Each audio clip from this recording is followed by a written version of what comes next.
A caminhada para o ponto da virada é uma caminhada de volta para casa. Uma caminhada no sentido do seu lugar original, de lugar onde você veio. E como é que isso tudo aconteceu? Um dia, um homem encontrou uma mulher. E do encontro desses dois, do encontro amoroso, do encontro sexual desses dois, surgiu você. Não foi um outro homem, foi este. Não foi uma outra mulher, foi esta. Não foi nenhum outro dia, foi naquele dia.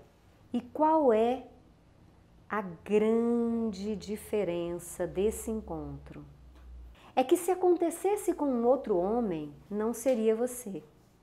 Se acontecesse com uma outra mulher, não seria você. E se fosse um mês depois ou um mês antes, também não seria você. Por uma razão muito simples. Foi aquele óvulo da sua mãe que encontrou o espermatozoide do seu pai. Não qualquer espermatozoide, mas aquele. Independente do que aconteceu depois, você existe em razão deste encontro. Essa é você, a síntese perfeita do pai e da mãe. O seu pai traz em si e em todas as células dele a carga não apenas genética, mas também a memória transgeracional de todos aqueles que vieram antes, do pai e da mãe dele, dos avós, dos bisavós, dos trisavós, dos tataravós. Tudo o que aconteceu nessa família está sintetizado neste homem. Tudo o que aconteceu com aquela mulher, a sua mãe, está sintetizado nela. E da síntese dos dois nasceu você. Portanto, eu posso dizer que você é a síntese do encontro entre esses dois sistemas. O que são sistemas? Sistema é um conjunto de elementos que se interrelacionam. E não é assim na família? Todos se relacionam com todos, todos estão em relação uns aos outros. Você pode ser que tenha irmãos, pode ser que não tenha. Vamos supor que você é a primeira filha deste homem com esta mulher. Vamos imaginar que passaram-se 3, 4 anos e este mesmo casal teve um filho. Depois teve uma outra filha. Você é a primeira filha deste homem e desta mulher. E é nesse ponto que eu vou te contar uma coisa. Este lugar é único no planeta Terra. Porque só existe uma primeira filha do seu pai com a sua mãe. E esta única primeira filha é você. E se você for a segunda ou a terceira, não importa. Só existe uma segunda ou uma terceira filha do encontro deste homem com essa mulher. Em 7.608.000.000 de habitantes no planeta Terra, eu sou a única primeira filha de Pedro e Cecília. Este é o meu lugar. Este é o meu lugar no mundo. Ok, tá tudo certo aqui. Tá tudo organizado, né? Tem aqui avô, tem bisavó, tem bisavô do outro lado, tem mais uma bisavó aqui. E vamos supor que está todo mundo, cada um no seu lugar, certo? Está todo mundo certinho, cada um ocupando o seu lugar. Não é assim que acontece nas famílias? Cada um ocupa o seu próprio lugar? Ninguém toma o lugar de ninguém? Nem sempre. Os nossos problemas começam quando essa ordem é bagunçada. Existe uma ordem. Quem veio antes é maior do que quem veio depois. Por uma razão simples, eles chegaram primeiro à Terra. Eles têm mais anos de existência. Eles viveram mais experiências do que você. portanto são maiores. E que como cada um ocupa o seu próprio lugar, então também é certo dizer, como nas leis da física, que dois corpos não ocupam o mesmo lugar no espaço. Este lugar é da sua mãe e é dela, não seu. Esse lugar é do seu pai e não do seu irmão ou seu, é dele. Ok, parece óbvio, não é? Sim, parece óbvio. Acontece que na vida real não é assim que acontece. Quer ver? Vamos dar um exemplo. Vamos supor que o seu pai faleceu ou foi embora de casa. E aí a família, sua mãe e talvez mesmo vocês tenham dito para o seu irmão: João, você agora é o homem da casa. Mesmo que ele tinha só 7 anos, só 8 anos quando isso aconteceu. Você já ouviu isso em alguma família? João, você agora é o homem da casa, você é o hominho da casa. Pode ser que não tenha acontecido com seu irmão, mas pode ser também que por uma solidariedade, você que é a filha mais velha, ao ver a sua mãe entristecida, deprimida, machucada, magoada, abandonada, tenha ocupado esse espaço inconscientemente. Então você vira o suporte da sua mãe, você vira o apoio, você vira o homem da casa e passa a ser aquela que resolve tudo para sua mãe, como aconteceu, por exemplo, com a minha aluna Rúbia. Porque, na verdade, eu carregava minha mãe no colo, eu cuidava dela, né? Eu queria ditar a vida dela. Engraçado que hoje eu vejo minha mãe tão independente de mim. Isso foi um dos pontos, assim, que fluiu muito. Ai, eu sinto até alívio, assim. Também pode ter acontecido de que entre o seu pai e a sua mãe haviam muitos conflitos. Pode ser que entre o seu pai e a sua mãe tenham acontecido muitos conflitos. Às vezes, conflitos com violência verbal, às vezes até a violência física. E quando os filhos são testemunhas por um longo período ou mesmo por um curto período desse tipo de conflito, acaba acontecendo de que um dos filhos ou mais resolvem resolver a questão e entram no meio dos pais, ou se aliando à mãe contra o pai, ou se aliando ao pai contra a mãe. Qual a consequência disso? Você já pensou? Vamos andar 2 passos para trás para a gente pensar juntas sobre isso. Você é a síntese, lembra, desses dois. Você é o encontro dos dois. Significa dizer que nas suas células, em cada uma das suas milhares, milhões de células, 50% é seu pai, 50% é sua mãe. Você é feita deles. E aí você vai e se alia à sua mãe contra o seu pai. Primeiro, você se coloca como uma igual a eles. Você sai do seu lugar de filha e se equipara. Em defesa da sua mãe, você põe o dedo no nariz do seu pai. Ou o contrário, você se coloca maior então que o seu pai. Acontece que dentro de você, ele também existe. Então, qual a consequência dentro de você? Começa a haver um conflito interno que você não sabe explicar de onde vem. Uma insatisfação consigo mesma. E muitas vezes, se você está em defesa da sua mãe, contra o seu pai, em função do comportamento dele, é muito provável que se você parar agora e pensar, você perceba que você imita exatamente os comportamentos que o seu pai tem. Estes mesmos comportamentos que você aponta. Essa relação também traz outras consequências.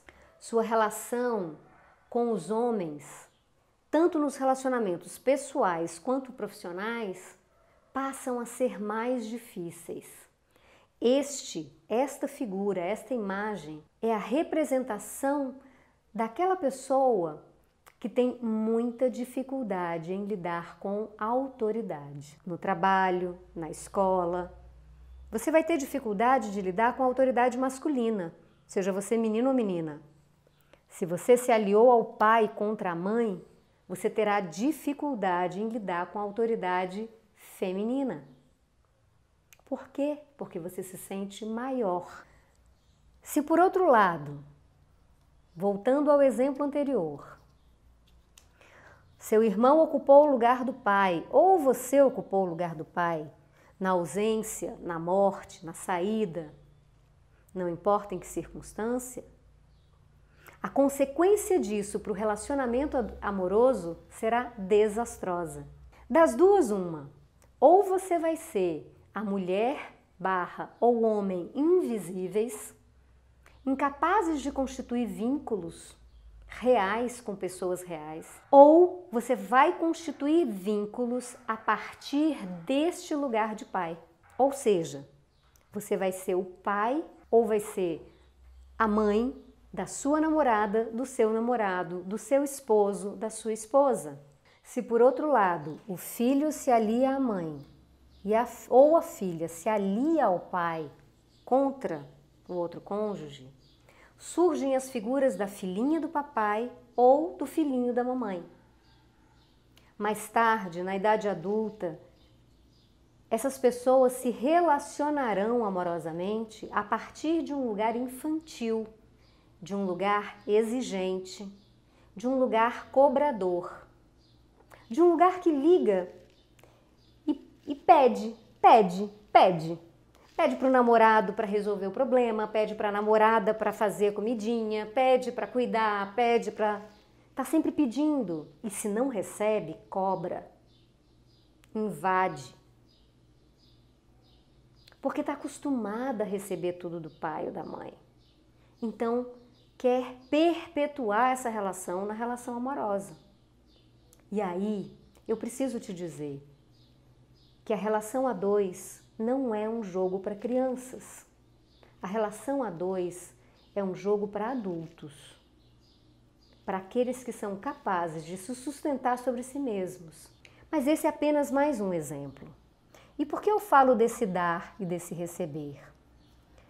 Porque uma outra regra dos sistemas é exatamente o equilíbrio nas trocas, o equilíbrio nas relações de dar e receber.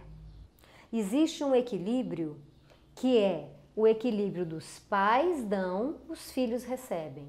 Os pais dão, os filhos recebem. Os pais dão, os filhos recebem. Se os filhos recebem dos pais, a quem eles dão? Contraintuitivamente, não é aos pais que eles dão.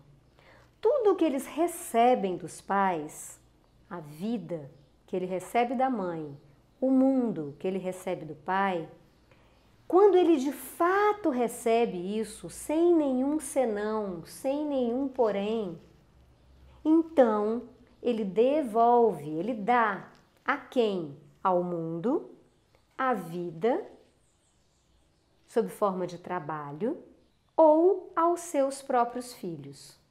Quando você recebe plenamente a vida que tua mãe te deu, quando você recebe o seu pai exatamente como ele é, então você tem satisfação e realização no seu trabalho. Você sente isso, porque você tem para dar.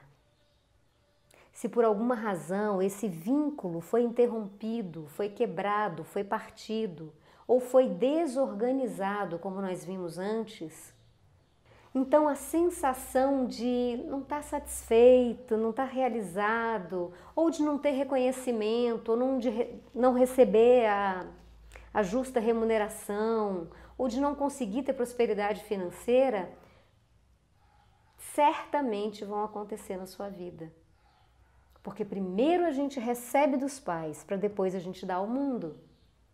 Se a gente não recebeu plenamente dos pais, e aqui vale uma observação importante, não é que os seus pais não te deram.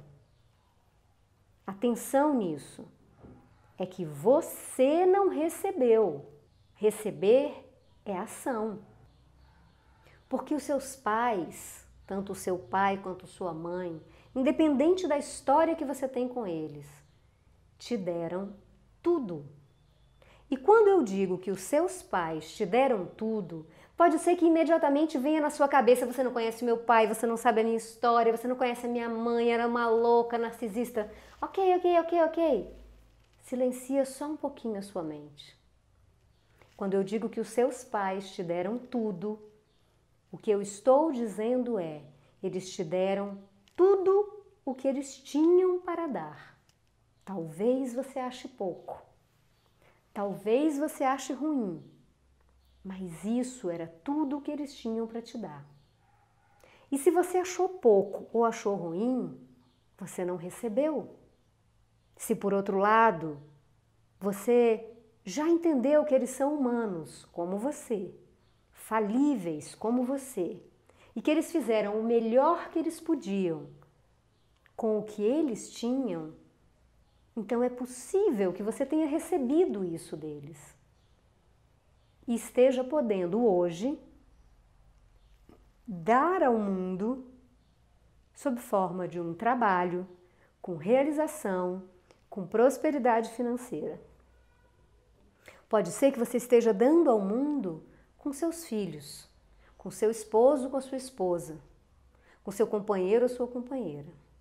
Quando uma família não está em ordem, quando o equilíbrio nas relações não está presente, frequentemente aparecem sintomas na família.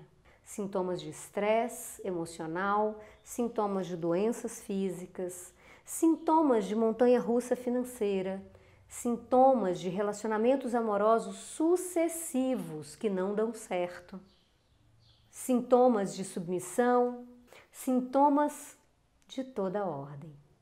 E sintomas são sinais. Sinais de que há algo que eu preciso olhar na minha família. Há algo que eu preciso olhar no meu lugar no mundo.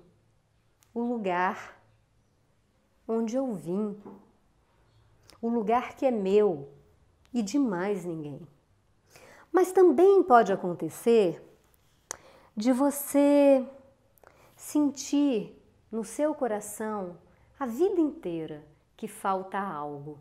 De você ter saudade de algo que você nunca viveu ou de alguém que você nunca viu. É uma saudade que te bate do nada e que talvez você se lembre dela quando você chora.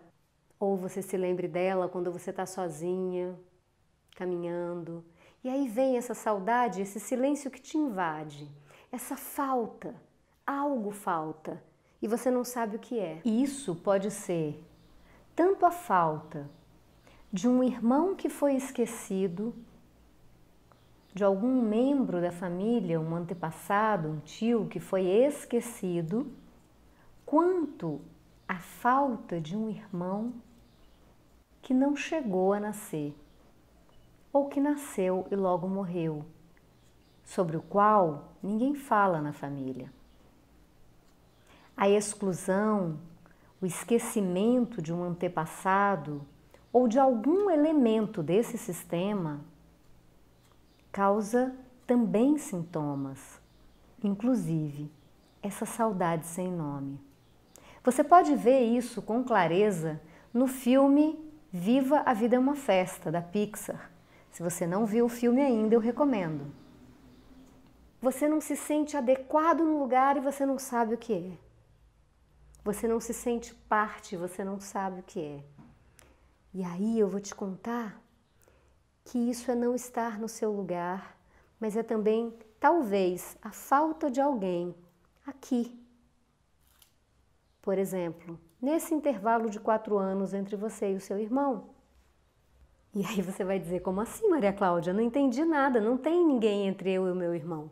Entre eu e meu irmão não tem nada, só tem os 4 anos que minha mãe não teve filho. E eu vou te dizer que há mais mistérios na biologia humana que a nossa vã filosofia pode supor. Às vezes, nós mulheres vivemos uma concepção, ou seja, o encontro do espermatozoide do pai com o óvulo da mãe, e essa concepção não vai adiante. Mas a concepção aconteceu. Esse jovem embrião é perdido numa menstruação.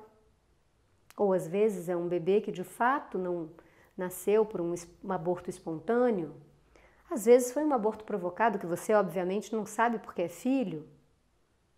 Às vezes é um bebê que nasceu, viveu poucas horas e logo morreu. E pela dor que isso foi para sua mãe e para o seu pai, eles não comentam mais. O fato é que este alguém, aqui no meio, de repente, não está e não é reconhecido, não é nomeado. Então fica a sensação do vazio. Nossa, mas isso é complexo. É, não vou te enganar, mas acontece. E este que não é lembrado está sendo então excluído do sistema. O sistema tem uma terceira regra, que é todo aquele que pertence ao sistema tem o direito de pertencer. Existe uma ordem de hierarquia, os que vieram antes são maiores que os que vieram depois, os que vieram antes são maiores dos que vieram depois. Existe uma regra de equilíbrio, os grandes dão aos pequenos, e no casal um dá ao outro igualmente. E existe o pertencimento, todo aquele que pertence tem o direito de pertencer. Esse é o aspecto sistêmico, esse é o pulo do gato, esse é o lugar da virada. É encontrar este lugar, que é o seu lugar único. Aqui você é real. Aqui I am.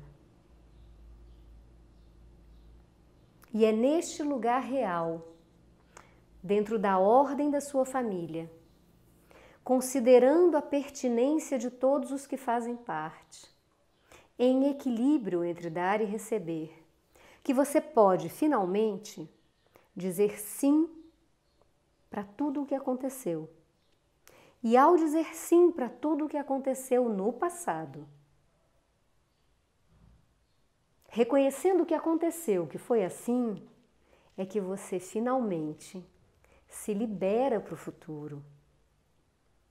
Muitas pessoas entram em contato comigo dizendo: eu estou presa ao passado. Eu não consigo me desvencilhar do meu ex-marido. Eu não consigo me desvencilhar da mágoa, da dor. Eu não consigo me desapegar do meu antigo relacionamento, mesmo tendo sido ruim. E eu te digo, é muito mais difícil se desvencilhar se você não está no seu lugar. Porque é muito mais difícil concordar que foi assim. Então você fica presa pelo pé. Este é o ponto da virada. O seu eu real. Encontrar seu eu real depois de fazer uma completa travessia do caos ao ponto da virada.